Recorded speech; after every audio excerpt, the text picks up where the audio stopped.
오늘 함께 나눌 말씀은 전도서 12장 1절에서 14절 말씀까지입니다. 어떤 사람을 지혜로운 사람이라고 할까요?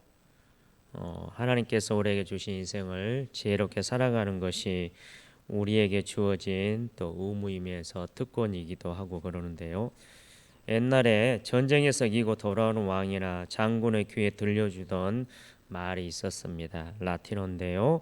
메멘토 모리라고 그렇게 외쳤다고 합니다.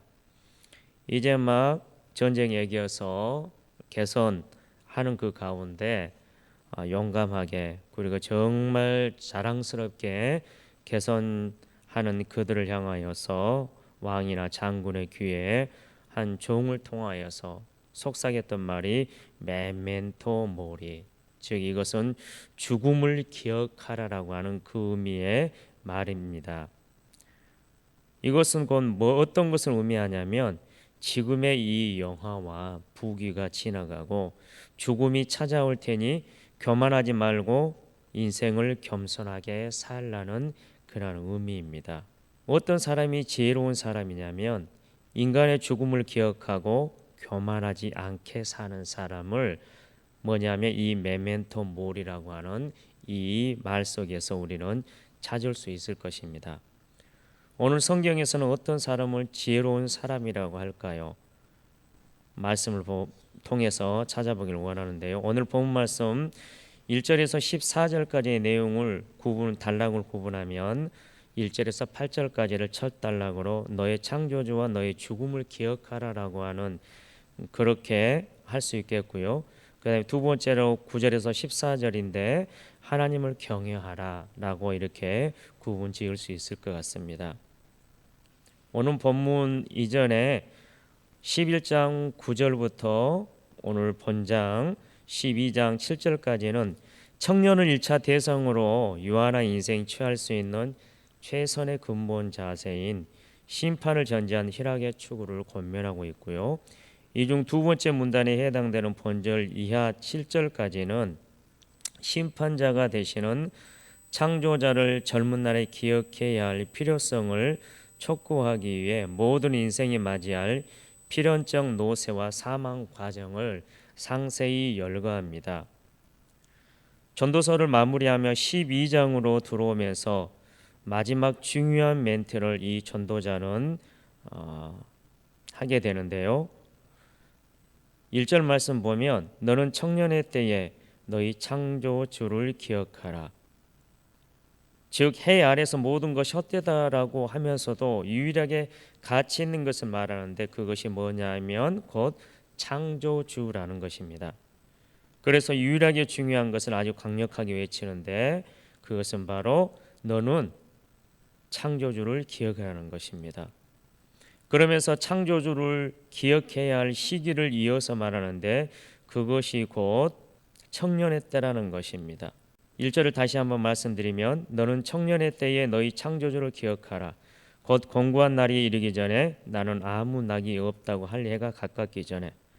본문은 앞서 창조주 하나님을 기억해야 하는 이유를 보다 생생하게 부각시켜주는 내용이라 할 수 있습니다.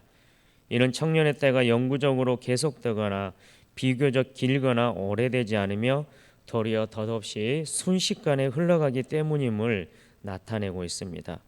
물론 청년기는 원기왕성하며 젊음을 만끽해야 해야 되는 그런 시기이기도 하지만 전도자의 관점에서 이는 덧없이 지나가는 날로서 다른 몇 가지로 표현하자면 공고한 날에 이르기 전이며 아무 낙이 없다고 할 해가 가깝기 전이며 2절에서 표현하는 바와 같이 해와 달과 빛과 별들이 어둡기 전이고 비 뒤에 구름이 다시 일어나기 전이라고 표현을 하고 있습니다.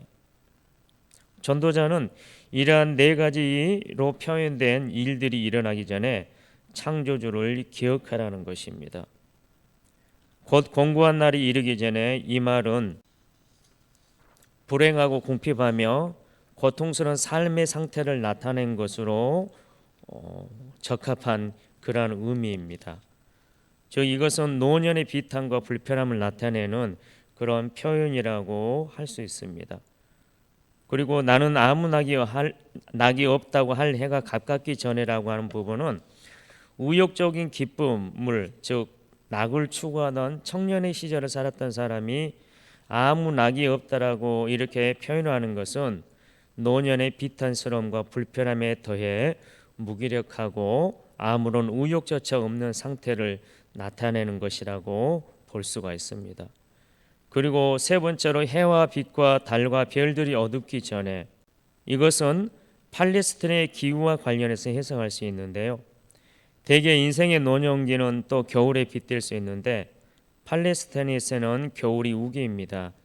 이 시기에는 해가 구름에 가리워 빛이 흐려지고 여타의 발광체들인 달이나 별들도 보기 어려운데 이를 염두에 둔 표현으로 볼 수 있을 것입니다. 그러나 본문의 어떠한 내적 의미는 노년의 신체적 의지적 쇠약 현상을 묘사한 것으로 볼 수 있습니다. 즉 1차적으로 나이 들어 눈이 어두워지는 상황을 묘사한 것인데요. 이것은 시력이 쇠약해지는 것만을 나타낸 것은 아닙니다. 성경에서는 눈은 마음, 영혼의 창으로 인식되며 또 영적 분별력, 사람의 내면에 솟구치는 열정과 의지를 반영하는 것으로 이해가 됩니다. 따라서 본문에서 눈이 어두워진다는 것은 신체적 쇠약에 대해 더해 영적 분별력이나 거룩하고 순결한 열망, 의지가 쇠하고 희미해진다는 의미를 포함한다고 봐도 될 것입니다. 그 네 번째로 비뒤에 구름이 다시 일어나기 전에, 이 표현은 두말할 것 없이 폭풍으로 몰고 오는 짙은 구름층을 나타내는 표현으로 사용되었습니다.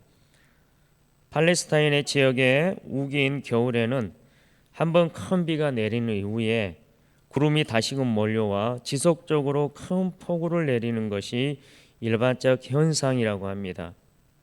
이를 인생의 겨울인 노년에 빗댄 것은 너무나도 적절합니다. 인생의 겨울인 노년에 몸과 마음이 약해지고 청년기의 정열이 식을 뿐 아니라 혹독한 병에 시달리기도 하며 어린 친구가 세상을 떠난다는 그런 일들과 같은 것들이, 쓸쓸한 소식들이 폭우처럼 밀려드는, 그러한 비뒤의 구름이 다시 자욱하게 밀려드는 그러한 표현과 너무 비슷하다는 생각이 듭니다. 감당하기 힘든 슬픈 일, 공고한 일들로 괴로운 시간을 보내게 됩니다. 그리고 이 같은 일들은 가장 짙고 큰 비를 뿌릴 죽음이란 먹구름을 맞이할 때까지 지속적으로 경험되는 것입니다. 제가 아는 한 분이 얼마 전에 돌아가셨는데, 그분이 돌아가시기 전에 자신의 딸에게 이런 말을 했다고 합니다. 얼마나 더 아파야 하나님 앞에 가는 거냐고. 그 말을 들으면서 그분의 그 마음이 많이 와닿았습니다. 육체의 아픔으로 인해서 심히 고단한데 도대체 얼마나 아파야 하나님 앞에 부름받아 갈 수 있는지 자기 딸에게 묻는 그 아버지의 그 마음, 그 고통이 이해가 됐습니다. 인생이 그런 것 같습니다. 내가 이제 표현한 것처럼 공고하고 아무 낙이 없고 해와 빛과 달과 별들이 어두워지고 비 뒤에 구름이 다시 일어나는 것처럼 우리의 인생에 그 허무함이 우리 인생을 따라오는 것들을 우리 모두가 알 수 있을 것이라는 생각이 듭니다. 방금 말씀드린 1절과 2절에서 전도자는 청년들이 창조주 하나님을 기억해야 할 이유로 그들이 불온간에 당하게 될 노년의 비애와 슬픔을 제시하였습니다. 이에 이어지는 본절 2와 5절까지의 단락에서는 1절에서 묘사한 공고한 날, 곧 아무 낙이 없다고 할 해가 이를 때의 양상을 비유를 사용해서 매우 생생하게 구체적으로 열거를 하고 있습니다. 즉 전도자는 인생에 닥칠 각 신체 부위의 노쇠 과정을 비유를 사용하여 열거하고 있는데요. 이처럼 꽃다운 젊음을 구가하는 청년들에게 누구나 맞이할 미래의 노쇠 현상을 제시하는 것은 그들에게 삶에 대한 보다 넓은 시각과 온전한 통찰력을 제시하기 위한 의도이며 이것이 창조주 하나님을 기억할 필요성을 보장시키는 것이면 두말할 여지가 없을 것입니다. 3절 말씀 보면은 그런 날에는 집을 지키는 자들이 떨 것이며 힘 있는 자들이 구부러질 것이며 맷돌질하는 자들이 적음으로 그칠 것이며 창들로 내다보는 자가 어두워질 것이며 이렇게 표현하고 있는데 그런 날에는 앞서 1, 2절에서 말씀드렸던 그 네 가지의 그런 경우를 이야기하고 있습니다. 네 가지 표현대로 그러한 날에 집을 지키는 자들이 떨 것이며 이것은 즉 노인들이 점점 근력이 쇠퇴함에 따라 팔과 손이 떨리는 현상을 말하고요. 힘 있는 자들이 구부러질 것이며 이것은 대부분의 학자들이 말하기를 몸을 지탱하는 다리가 노쇠하여 제 기능을 발휘하지 못하여 굽는 것을 나타낸다고 합니다. 맷돌질하는 자들이 적음으로 그칠 것이며 이것은 사람의 치아를 비유하는 표현이며 이는 사람이 늙어가면서 음식을 씹고 잘게 부수는 치아들이 빠져 그 기능을 제대로 발휘하지 못하는 것을 의미합니다. 창들로 내다보는 자가 어두워질 것이며 이것은 창은 눈을 나타내며 이것이 어두워진다는 것은 눈이 어두워지고 시력이 감퇴한다는 것을 의미합니다. 참으로 서글프기 짝이 없는 일들이 일어나는 우리의 육체인 것입니다. 4절에서 보면 길거리 문들이 닫혀질 것이며 이것은 음식을 먹을 의욕조차도 상실하여 입술을 닫은 상태이거나 외부 소리를 들을 수 있는 귀가 닫혀져 있다라고 하는 그런 의미고요. 맷돌 소리가 적어질 것이면은 치아가 없으므로 음식을 잘 섭취하지 못하는 것을 비유적으로 묘사한 것입니다. 즉 이가 빠진 상태에서 음식을 우물우물 씹어 삼키거나 죽처럼 마시는 것을 묘사한 것이고요. 새의 소리로 말미암아 일어날 것이며 이것은 노인들이 새벽 잠을 이루지 못하고 새 소리에도 깨는 것을 의미하는 표현입니다. 노년의 쇠약한 신경을 묘사한 것이라고 할 수 있을 것입니다. 음악하는 여자들은 다 쇠하여질 것이며 이것은 사람이 늙음에 따라 노래하는 소리가 쇠약해짐을 의미한다는 견해와 청각 기능이 쇠약해져 다른 이의 노래소리를 듣지 못하게 됨을 나타낸다는 그런 견해이기도 합니다. 어찌됐거나 두 견해 다 청각 어떠한 기능이 쇠하여진다는 걸 의미하고 있습니다. 5절 말씀 보면 또한 그런 자들은 높은 곳을 두려워할 것이며 길에서는 놀랄 것이며 이렇게 하는데 이것은 사람이 늙으면 숨이 차서 높은 곳을 오르거나 통과하기가 힘들다는 뜻 표현입니다. 사람이 늙으면 다리에 힘이 없고 숨이 가빠져서 단순한 평지의 길도 여행하기가 힘들고 어렵다는 의미가 포함되어 있습니다. 그리고 살구나무가 꽃이 필 것이며 이것은 노인이 연로함에 따라 백발이 무성하게 됨을 의미하고 있습니다. 메뚜기가 짐이 될 것이며 이 말은 사람이 늙음에 따라 힘이 쇠약하므로 아무리 적고 미약한 것이라 할지라도 그에게 짐이 된다는 뜻입니다. 그리고 정욕이 그치리니 이것은 성적인 욕망도 그친다는 것을 의미합니다. 앞선 3절에서 5절 중반절까지 전도자는 인간이 겪는 필연적 노쇠의 비참한 면모를 각 신체 부위별로 비유를 통해 서술하였습니다. 이어지는 본문이야 7절까지는 본 단락의 결론적 권면으로 드디어 인생에게 닥칠 사망의 장면을 묘사하고 사망 전에 창조자를 기억할 것을 촉구하고 있습니다. 그러면서 계속해서 이는 사람이 자기의 영원한 집으로 돌아가고 이야기합니다. 여기서 영원한 집이란 사람이 죽을 경우 가는 무덤을 뜻하기도 하고 또한 죽음 자체를 뜻하기도 합니다. 사람이 늙을 경우 곧 죽게 되어 땅에 묻힘을 암시하고 있습니다. 이어지는 본절 말미의 표현 조문객들이 거리로 왕래하게 됨이니라 이것은 조문객들이 죽은 사람의 집을 오고 가는 그러한 장면을 묘사하고 있습니다. 6절부터 7절까지가 방금 말씀드린 대로 본 단락의 결론적 권면으로 가기 전 인생에 닥칠 사망의 장면을 묘사하는 부분인데요. 6절 말씀 보면 은줄이 풀리고 금그릇이 깨지고 항아리가 샘 곁에서 깨지고 바퀴가 우물 위에서 깨지고 풀리고 깨지고라고 하는 이러한 부분들을 통하여서 어떤 인생의 죽음에 대해서 그렇게 신랄하게 묘사한 것을 볼 수가 있습니다. 방금 말씀드린 대로 본문에서 6절 이전에는 인생의 노쇠 과정을 표현하더니 6절 7절에서는 인생의 죽음의 순간을 비유적으로 묘사를 하는데요. 그 본문에서는 인생을 은줄에 금그릇이 매달린 것으로 묘사를 합니다. 그리고 은줄이 끊어지면서 금그릇이 깨어지는 상황을 죽음으로 묘사를 하고 있는데요. 본 구절은 고대 군동의 부유한 집에서 금으로 된 등잔그릇을 은줄로 연결하여 천정이나 기둥에 매어단 데서 유추한 것입니다. 은줄이 끊어지고 금 등잔이 깨어지듯이 사람이 늙을 경우 힘이 쇠잔하여 죽음으로 나아가게 됨을 뜻하는 것으로 봅니다. 은줄과 금그릇에 대한 몇 가지 해석이 있기는 합니다만은 어떻게 이해하든 은줄은 인간의 육신을 지탱하며 생명을 공급하는 역할을 하는 것이고 금그릇은 그에 의해 유지되고 지탱되는 인간의 육체를 말하는 것으로 볼 수가 있습니다. 그리고 항아리가 샘 곁에서 깨지고 바퀴가 우물 위에서 깨지고 이 부분은 고대 군동에서 깊은 우물에 물을 길어 올리기 위해 사용하는 두레박과 같은 것을 묘사한 것입니다. 예전 시골에서 사용하던 위에 도루를 통해 가지고 그 우물에 물을 기어 올리던 그런 과거 우리 시골에 오려는 모습을 상상하면 이해가 될 것이라는 생각이 듭니다. 도루의 바퀴 같은 것이 부서지고 그러면은 그것의 기능이 마비되어지고 그로 인하여 우물물을 길어 올릴 수 없는 그것과 마찬가지인 것을 오늘 본문에서 묘사하고 있습니다.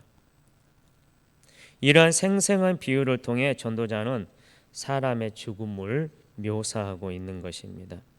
그러면서 뭐라고 또 창조자를 기억하라고 하면서 이 7절에서 기억하라고 하는 한 가지를 이야기하는데요. 7절 말씀 보면 흙은 여전히 땅으로 돌아가고 영은 그것을 주신 하나님께로 돌아가기 전에 기억하라라고 이야기합니다. 창조주를 기억하라라고 하는 그 의미가 포함되어 있고 우리 인간이 죽는다는 것을 기억하라라고 하는 그러한 의미도 포함되어 있을 것입니다. 본 단락의 마지막 절인 이 7절은 죽음에 대해 직설적으로 서술하면서 본 단락을 마무리하게 되는데요.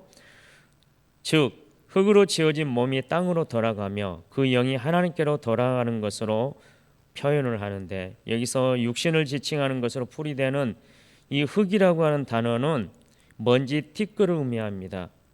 너무나 흔하기 때문에 무가치함을 나타내는 비유적 표현으로 사용되기도 하는데 여기서도 이와 같은 의미로 사용하고 있습니다.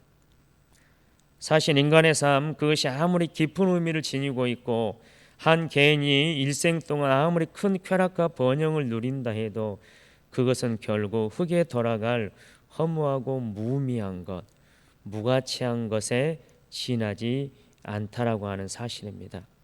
그러나 본서는 이러한 인생의 허무함만을 위해 기록되지는 않았는데요.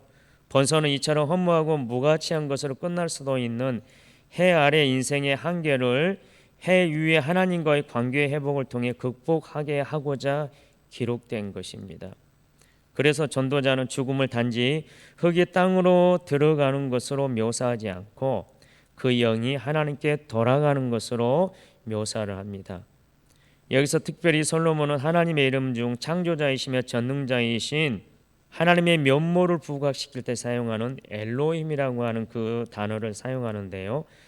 여기에는 모든 사람의 생명이 창조주 하나님이 지으신 것이며 전능자이신 그분 앞에 인간의 생명이 유한하고 제한적인 것이란 인식이 담겨 있습니다. 그리고 영으로 번역된 이 루아우라고 하는 히브리어 단어는 숨, 호흡, 바람으로 번역되기도 하는데요. 전도자는 이를 하나님이 주신 것으로 묘사합니다. 즉 그것의 본래 주인이 하나님께 있음을 나타낸 것이 그 영이 하나님께로 돌아간다라고 하는 그 표현 속에 있다라고 하는 사실입니다. 이러한 표현 가운데 사람이 그 생명을 주신 하나님께로 돌아갈 날을 염두에 두고 살아야 한다는 의미가 내포되어 있습니다.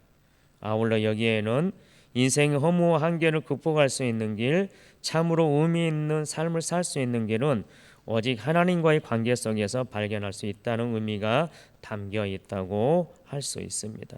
여기에서 그 영은 하나님을 믿는 구원받은 자의 영만을 가리키는 표현은 아닙니다.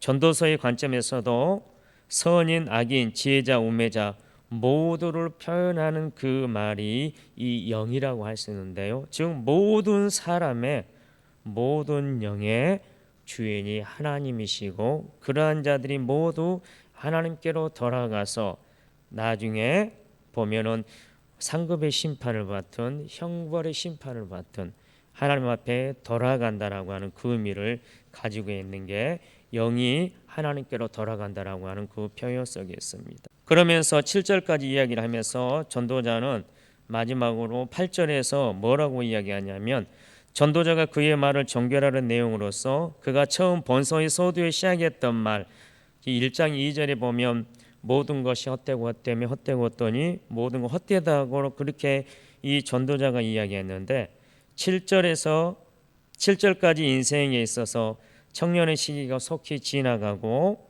노쇠하며 죽음의 순간이 속히 올 것을 이야기하며 그에 대한 결론으로 헛되도다라고 다시 한번 이 강조하는 것을 볼 수가 있습니다. 8절 말씀에 전도자가 이르되 헛되고 헛되도다 모든 것이 헛되도다. 그런데 중요한 것은 이러한 인생의 헛됨은 하나님 없이 살아가는 이들에 대한 표현임을 우리는 기억해야 할 것입니다.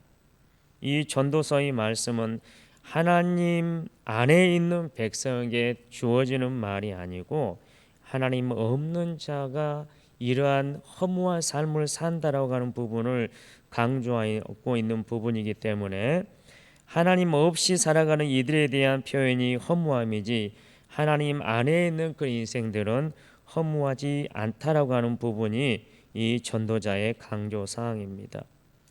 8절 말씀은 역설적이게도 모든 것이 헛되다고 허무한 삶을 이야기하는 것으로 끝나는 삶이 되지 말라는 그 의미를 담고 있습니다.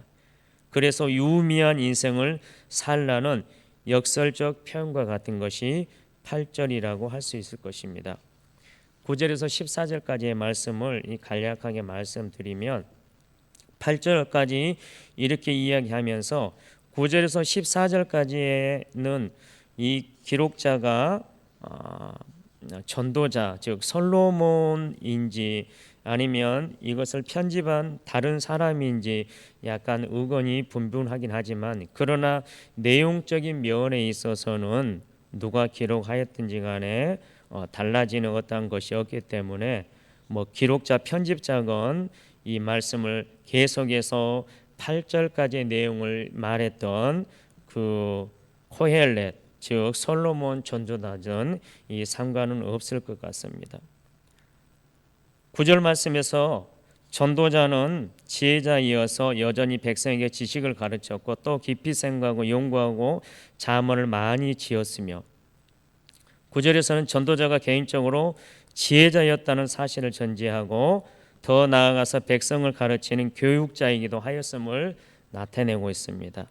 즉 전도자는 자신이 지혜자가 되는데 그치지 않고 신정 왕국의 통치자라는 책임의식을 가지고 하나님이 자신에게 맡기신 하나님의 백성에게 지식을 가르치되 삶에 적용되도록 훈련시키기까지 하였다는 것을 표현하고 있습니다. 그리고 10절에서는 전도자는 힘써 아름다운 말들을 구하였느니 진리의 말씀들을 정직하게 기록하였느니라.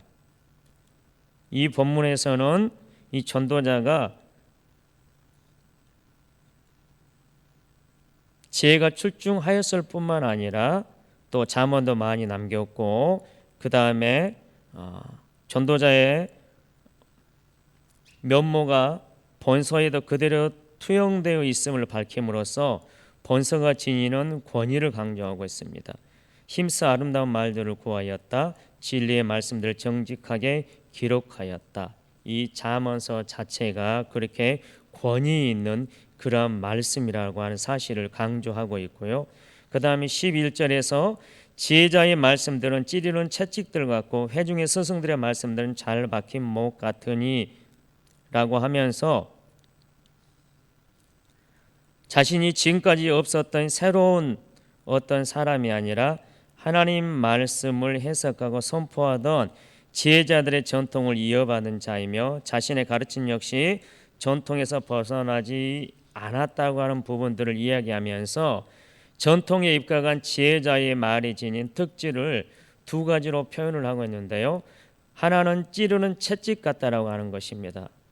이 찌르는 채찍은 가축들을 몰 때 사용된 채찍이나 막대기라는 의미로 사용되었는데, 즉 이 표현은 가축들을 바른 길로 인도하기 위하여 채찍과 막대기를 사용하였던 것처럼 말씀을 통하여서 이스라엘 백성들을 그렇게 올바른 곳으로, 풍성한 먹이가 있는 곳으로 인도하기 위한 것이라고 하는 표현을 이렇게 하고 있고요. 또 전도자는 잘 박힌 목과 같다는 비유를 사용하는데, 이것은 유목민들의 천막 생활을 배경으로 한 것으로 이동식 천막을 바람에 날리지 않도록 굳건하게 고정시키기 위해 땅에 못을 잘 박아야 했는데요. 여기에서 잘 박힌 못이란 스승들의 가르침이나 전도자의 말씀을 비유한 표현으로 가르침이 마음에 흔들림이 없고 확실하게 자리 잡는다는 의미를 가지고 있습니다. 즉 이처럼 채찍과 못의 두 가지 비유는 전도자의 말들, 즉 말씀들이 두 가지 효과를 지니고 있음을 보여주는데, 그것은 바른 행동을 위한 자극을 가하고 그 같은 행동을 지속적으로 견지하도록 가르침을 그의 심령과 인격 속에 굳게 새겨 놓는다는 것입니다. 즉 전도자가 어떤 말씀, 그 다음에 잠언 이런 것들을 통하여서 백성들을 그렇게 양육하고 있다라고 하는 사실입니다. 그러면서 11절 마지막 다 한 목자가 주신 바이니라, 이것이 중요한데요. 전도자 스스로에게서 나온 말씀들이 아니고 하나님께서 내게 주셔서 깨닫게 하셔서 내가 이런 말씀들을 했다라고, 그 말씀의 저작 과정, 거기에 근원이 하나님이시라는 것을 드러내고 있는 것을 볼 수가 있습니다. 본 말씀 13절 말씀을 보면 일의 결국을 다 들었으니 하나님을 경외하고 그의 명령들을 지킬지어다. 이것이 모든 사람의 본분이니라. 마지막 13절과 14절을 통해서 결론적으로 이 권면하고 있는 내용입니다. 그러면서 일의 결국을 다 들었으니, 즉 모든 일의 결론을 들으라라고 이렇게 강조하는 것인데요. 지금까지 지적한 내용에 이어 가장 중요한 결론이 제시된다는 의미를 전달하겠다는 표현으로 일의 결국을 다 들었으니라고 그렇게 하면서 이제 마지막 권면을 이 저자가 하고 있는 것을 볼 수가 있습니다. 두 개의 명령문으로 요약할 수 있는데요. 첫째는 하나님을 경외하라. 그리고 두 번째로는 그의 명령들을 지킬지어다. 이 두 개의 명령문으로 이 결론의 마지막 결론적 권면이라고 할 수 있을 것입니다. 여기에서는 하나님과 그의 명령이라고 하는 이 두 단어가 강조되고 있는데요. 그 이유는 인간은 오직 하나님만을 경외하여야 하며 하나님의 명령만을 지킴으로써 해 아래 허물을 극복할 수 있다는 사실을 천명하는 것으로 볼 수가 있습니다. 이는 진실된 성도에게만 가능한 일입니다. 하나님을 경외한다는 것은 진실된 성도에게만 가능한 일인데요. 이 하나님을 경외하는 것은 아무나 할 수 없고 그분의 변함없는 권능과 정의에 대한 인식에서 비롯된 일이기 때문입니다. 그리고 전도자는 하나님 경외를 요구받는 데 이어 그분의 명령을 지키도록 권유를 하고 있습니다. 여기서 두 가지 명령은 그 주어지는 순서가 중요한데요. 먼저 하나님을 경외하고 하나님의 명령을 지켜야 한다라고 하는 것입니다. 이는 마음이 겉으로 드러나는 행위보다 더욱 중요하며 마음이 결여된 행위는 외식이라는 큰 죄와 연결되기 때문입니다. 이처럼 하나님 경외와 그 명령의 순종이 바로 이루어질 때 인간은 절대 벗어날 수 없는 것처럼 보였던 해 아래의 허무에서 벗어날 수 있는 것입니다. 이것이 전도자가 말하고 싶어하는 본서의 결론이며 근본적이며 궁극적인 삶의 지혜인 것입니다.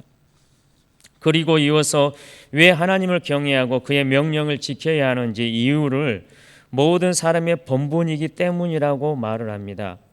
이 말의 뜻은 하나님을 경외하고 그 명령을 지키는 것이 사람이 행하여야 할 의무의 전부라는 것입니다. 즉 인간의 삶의 진정한 의미는 하나님을 경외하고 그 명령을 지키는 것이라는 사실입니다. 그러면서 14절 마지막으로 하나님은 모든 행위와 모든 은밀한 일을 선악간에 심판하시리라. 13절과 14절에서 하나님을 경외하고 그 명령을 지키라는 결론적 권면의 이유가 14절 이 마지막에서 나타나는데요. 바로 하나님의 공의의 심판이 있기 때문이라는 것입니다. 그분의 심판은 우리의 모든 행위와 모든 은밀한 일에 대해서까지 해당된다라고 하는 그런 사실입니다. 이와 같은 말씀을 본서의 맨 끝에 언급한 것은 근본적으로 아담 안에 있는 모든 인생이 정죄된 죄인이며 하나님을 떠난 인간의 모든 일, 이 세상에서의 모든 것이 헛된 것인 바 인간이 하나님을 떠나 매사를 스스로 도모하지 말고 또한 하나님을 거역하거나 불순종하지 말고 하나님을 경외하며 그분의 명령을 지키면서 의롭게 살 것을 촉구하는 것입니다. 말씀을 마무리하겠습니다. 우리의 육체가 흙으로 돌아가기 전에 우리의 영이 그것을 주신 하나님께로 돌아가기 전에 더 이상 돌이킬 수 없을 때가 오기 전에 창조주를 기억해라 라고 이야기합니다. 해 아래 삶의 한계와 허무함 속에서 찌르는 채찍 같고 잘 박힌 목과 같은 지혜의 말씀, 진리의 말씀을 늘 묵상하며 그 말씀을 주신 하나님을 경외하고 그분의 명령을 지키는 것이 인간의 본분인 것을 기억해야 합니다. 최선을 다하고 현실을 즐기되 언젠가 해 아래서의 삶을 하나님께서 심판하실 것임을 기억하며 살아가는 자가 오늘 전도자가 말하는 지혜로운 자라고 하는 사실입니다. 그럼 우리 모두가 되시길 우리 주님의 이름으로 축원합니다. 기도하겠습니다. 사랑하는 하나님, 전도서를 통해서 유한한 인간의 한계를 기억하고 무한하신 하나님의 품 안에서 살아가는 것이 지혜로운 자의 삶이라는 것을 깨닫게 하시니 감사합니다. 하나님 없이 사는 모든 시간과 모든 공간에서 경험하는 것은 허무요, 이렇게 살다가 안개처럼 그리고 짧은 호흡처럼 사라질 수밖에 없는 저희에게 오셔서 영원한 시간 속에서 결코 허무하지 않은 오늘이라는 가치 있는 선물과 하나님의 백성이라는 특권을 부여해 주신 하나님께 감사드립니다. 이러한 은혜에 감사하며 만물의 창조주 되신 하나님을 늘 기억하며 그 말씀을 지키며 하나님을 온 마음으로 경외하며 살아가는 복된 인생 되게 하여 주시옵소서. 감사하옵고 예수님의 이름으로 기도드립니다. 아멘.